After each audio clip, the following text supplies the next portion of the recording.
Welcome to Stories of Hope. I'm Christine Hotchkiss. Each week, I bring you stories of inspiration, education, and my one big word is hope. Before we get started, I want to acknowledge my studio sponsor, the Motivated Mind Group, your creative agency right here in downtown Chandler. Today, my guest is Brock Bevell. He's a retired police officer who was run over on duty and ultimately retired from his injuries. The injuries caused him to endure numerous knee surgeries and constant rehabilitation. To deal with the pain, he was prescribed opioids.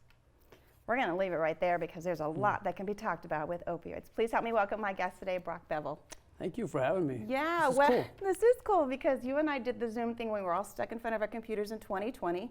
So this is our first physical encounter, although I feel like I already know you. This is good. We needed this. We need this face-to-face contact for sure. Oh, and when I had learned about your story and you being a retired police officer, we already know how opioids are killing people.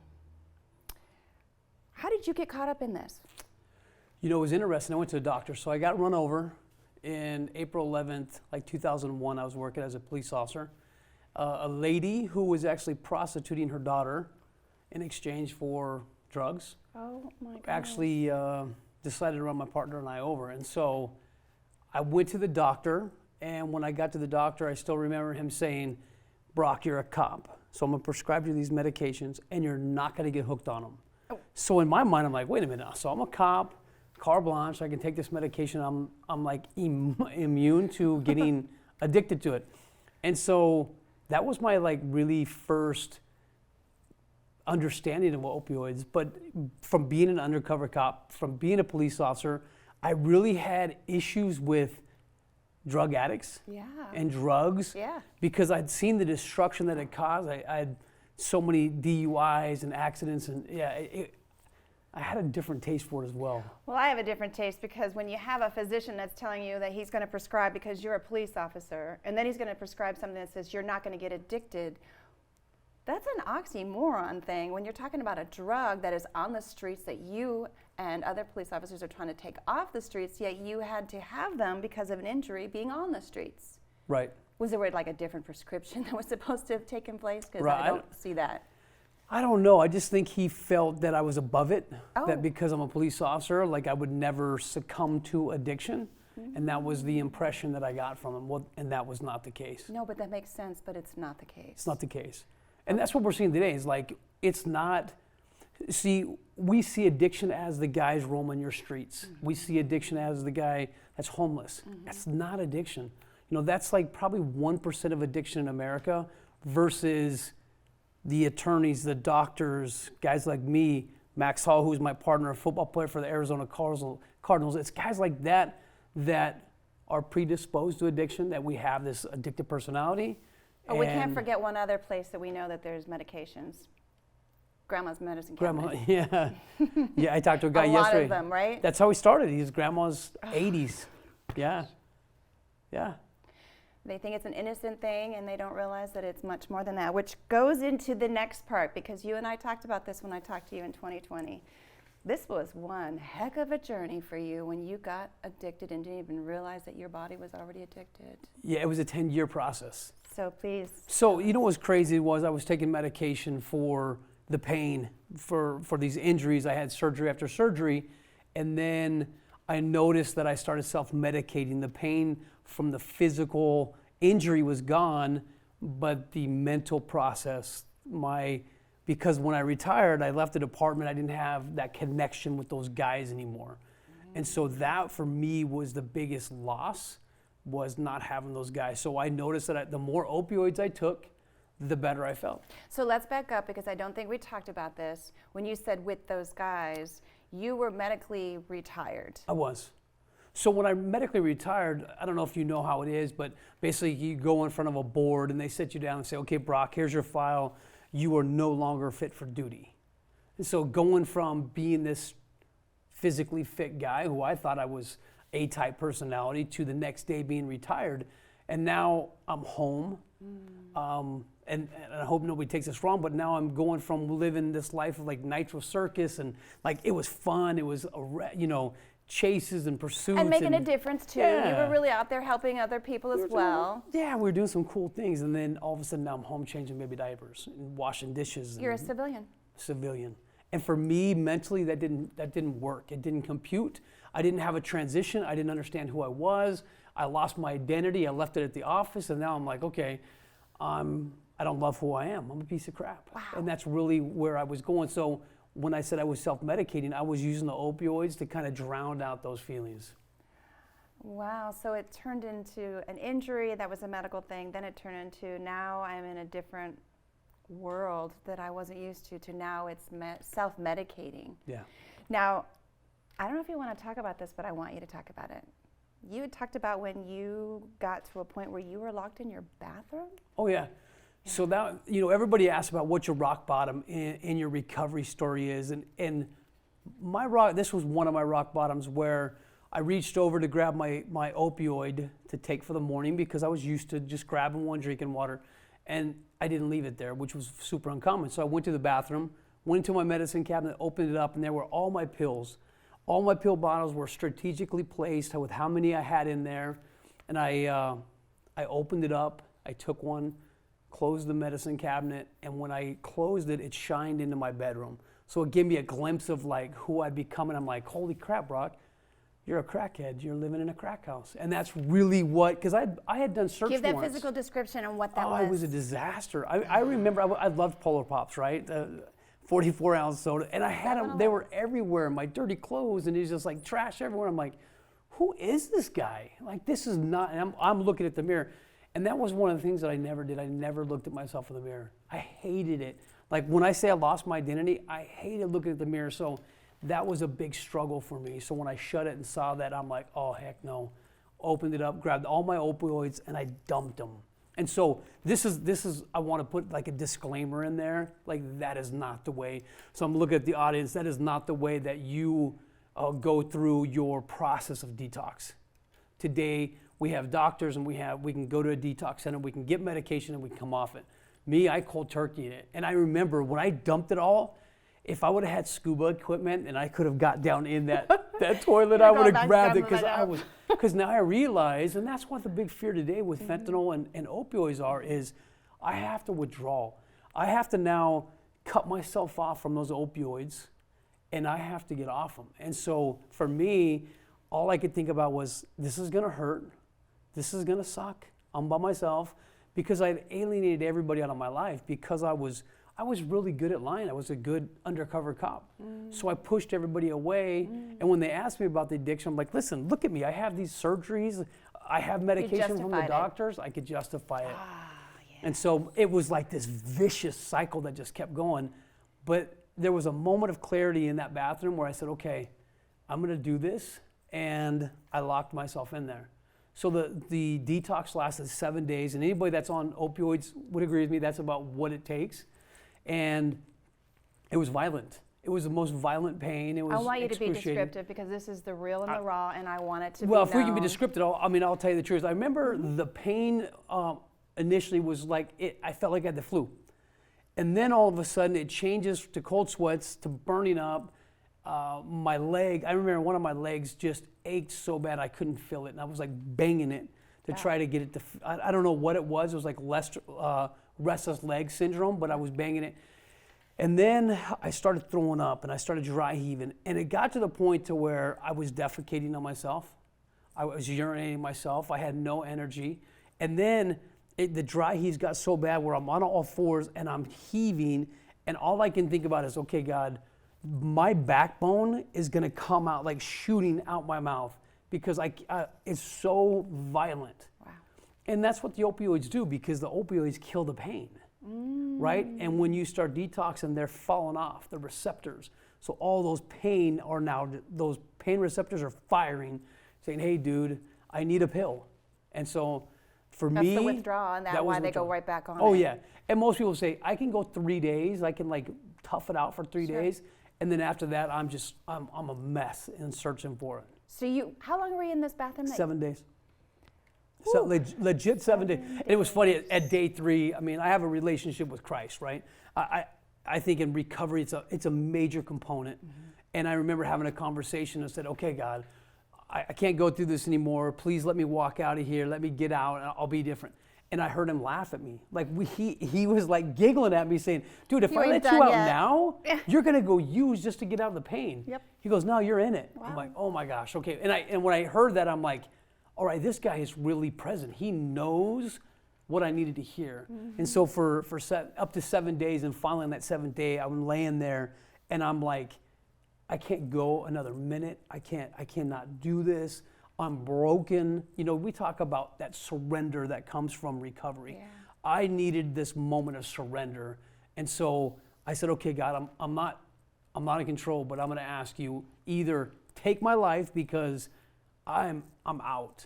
I can't do this anymore, or give me a chance to like get out of this bathroom and make an impact on other people. How'd you know 7 days was the final day that you knew you were going to I was get done. through it? I was done. We talk about in recovery being done. You know, oh, you're finished or you're done. Okay. A lot of people say, I'm finished with using drugs. You're not. No, you're not. When you get to that point that you are done, like you're done. Finish is like, oh, I finished the race. Hey, I got a medal, good, and I'm going to go do another one. But being done is like, I've done it, I've completed, I'm never going back. How do you know you're not going back? Because we know with addictions, you're always a recovering whatever the addiction is. And so, you know, that's a big thing we talk about. But we're kind of getting to the point where that's not true.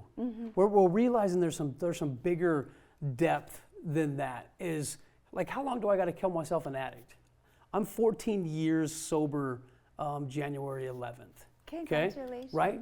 So, am I still an addict? Yeah, I mean, I probably am. But you won't relapse. But I'm never going back.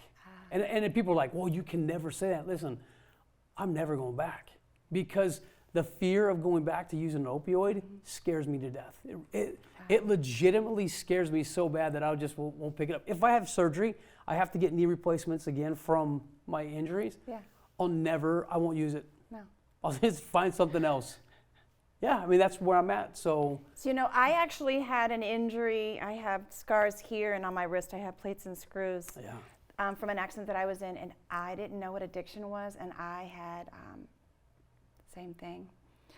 But when I recognized, I'm like, whoa, my body's not liking this. I was like cut cold turkey too, but I did not have any addiction at the level that you did.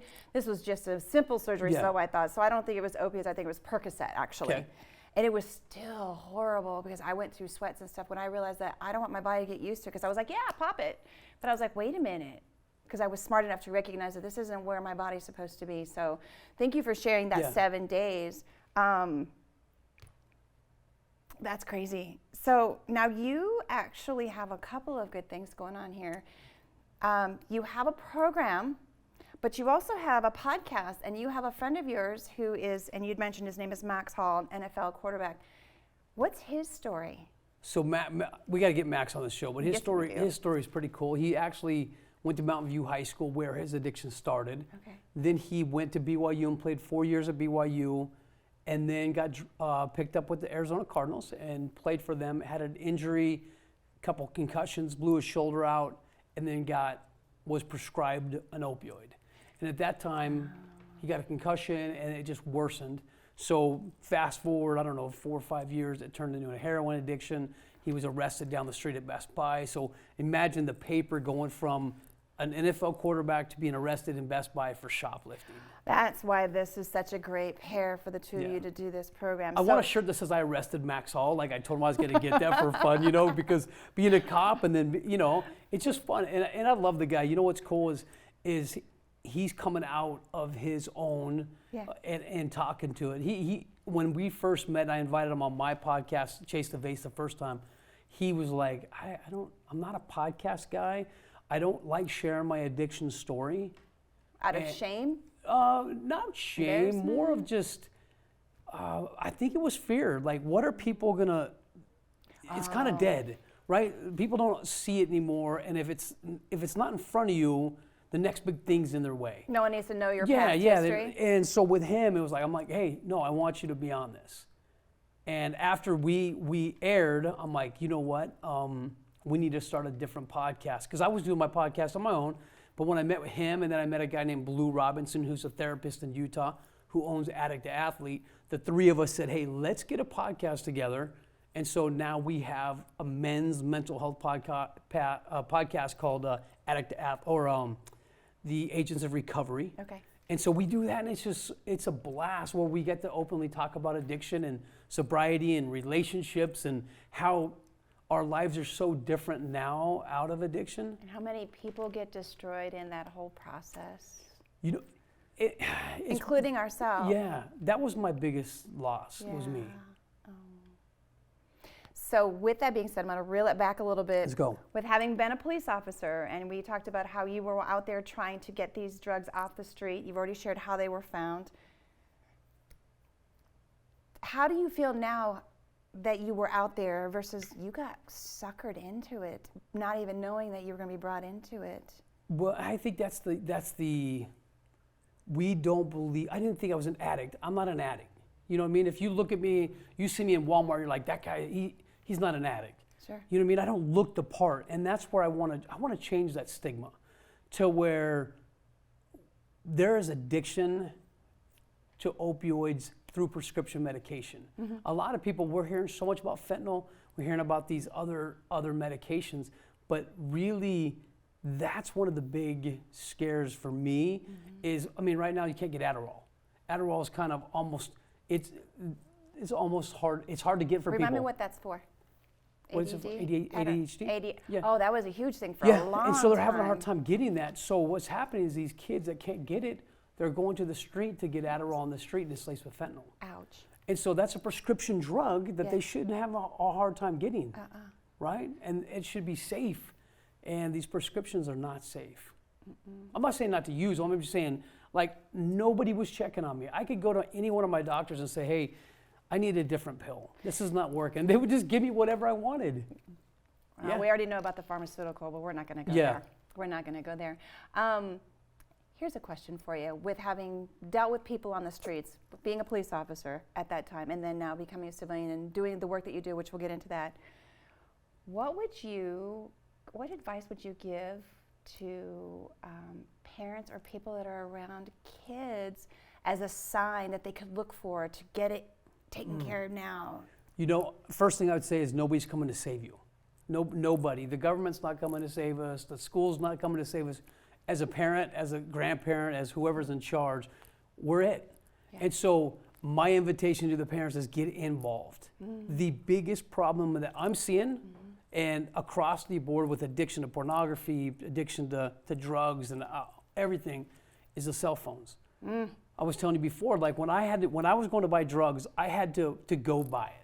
I had to make a face-to-face deal, right? Usually there was guns involved. He had a gun, I had a gun. It was like, it was unsafe and it was in some dark alley. Today, kids get on their cell phone, get on Snapchat. They send emojis. They get emojis sent back. They get a drug delivered to their house and paid for through SnubHub or one of those Grubhub or whatever that you use on our cell phones. It never touches. It's a contactless drug deal. And so as a parent, I'm like, get involved. Parents are like, well, I don't want to break that trust. I don't want to look through my kid's phone. You want to go to a funeral? Yeah, you don't. You're going to go to a funeral because it's an epidemic. Fentanyl is scary. There was a case in Ohio where the detectives there found stamped Tylenols.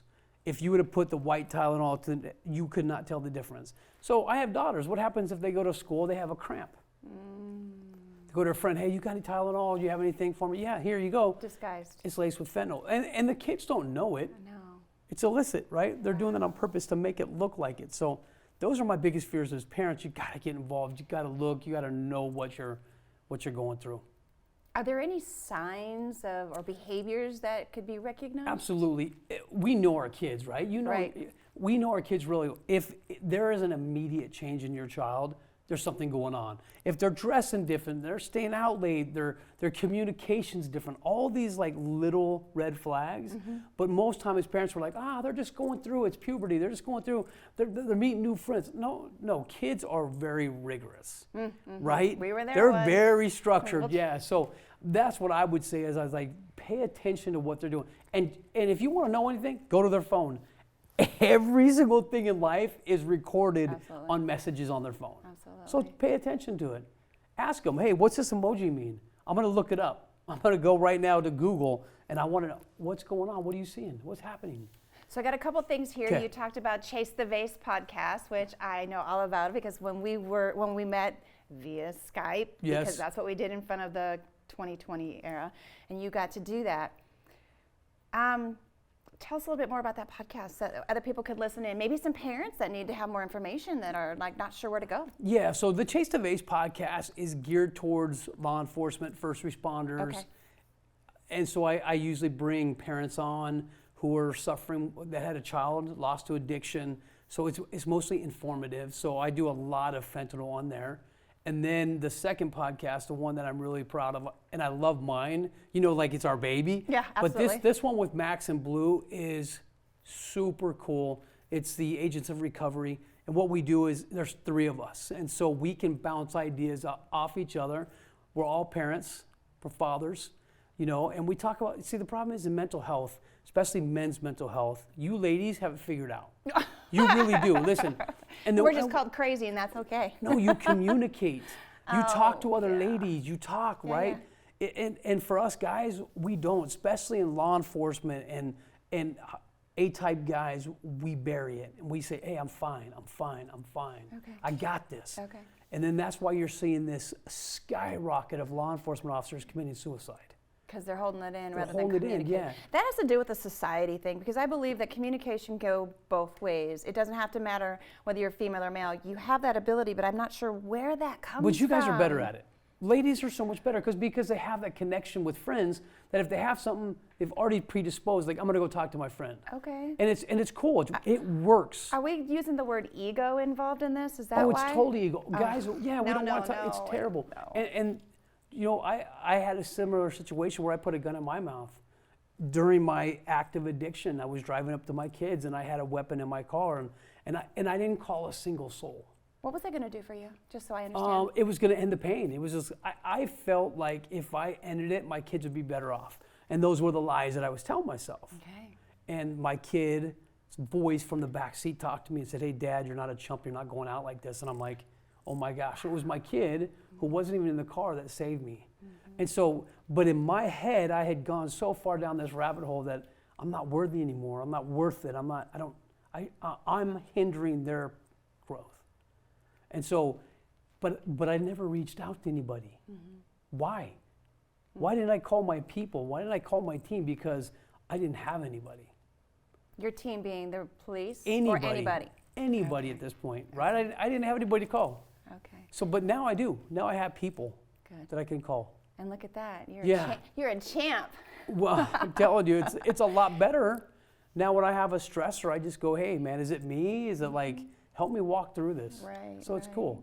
So before I ask my final question, you have a program that you, yeah. So tell us a little bit about that program. I'm super proud of this. So what You happened should be. was Max Hall and I got together after this podcast and we said, hey, there's so many people in Arizona that need help. They need family help. So let's start a program. So we started Victory Recovery. It's in downtown Mesa. It is a counseling center. It's not a rehab. We want men and women coming in that need help, that are ready, that have detoxed, and they're going through their sobriety and they want someone to walk with them on this journey. And so Max and I are saying, we'll take you. We'll get you with the team. We'll help you build this program. And it's a reset 5 days that you start. We've kind of put you on this really rigorous, and then for the next 4 weeks, you have you come in, we do checks and balances for 4 weeks. We teach, we have groups, and then it's working.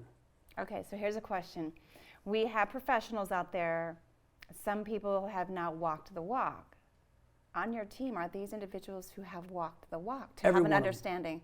Every one of them. Thank goodness. There's nothing like hiring someone that says, I've got a degree, but they haven't walked the walk to understand the process that it takes. So then now you have a Me Too factor so that you have that trust. I'm all about the trust.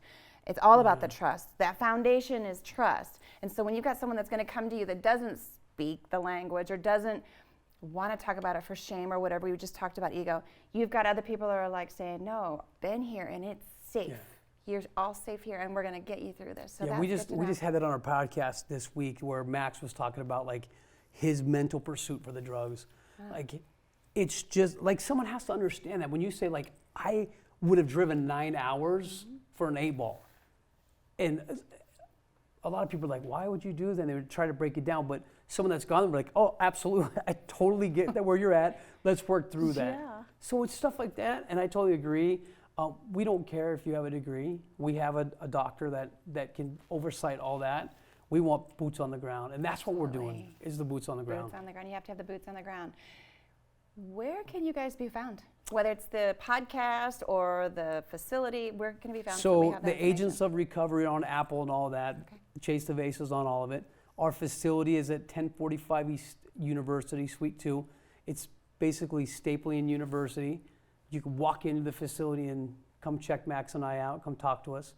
We're going to get Max on my show Yeah, next. Max, I'm challenging you, Max, to come on. No, anytime, if He's we gonna take throw my the down challenge. with him, he's like, okay. So he's a great guy, but he's super competitive. So if I'm one up at him, he's in. Oh, I'm competitive too, Yeah. so bring it on. But no, that's where it's at. And then we have, it's victoryrecoveryaz.org, and you can find us. I mean, we're really easy. I'll give you my phone number. You can call us like you have. And we want to be a help. When Max and I looked around in our addiction, we realized that we didn't have a lot of people. Or maybe you didn't think you did, because you already said you pushed them away. That was the problem.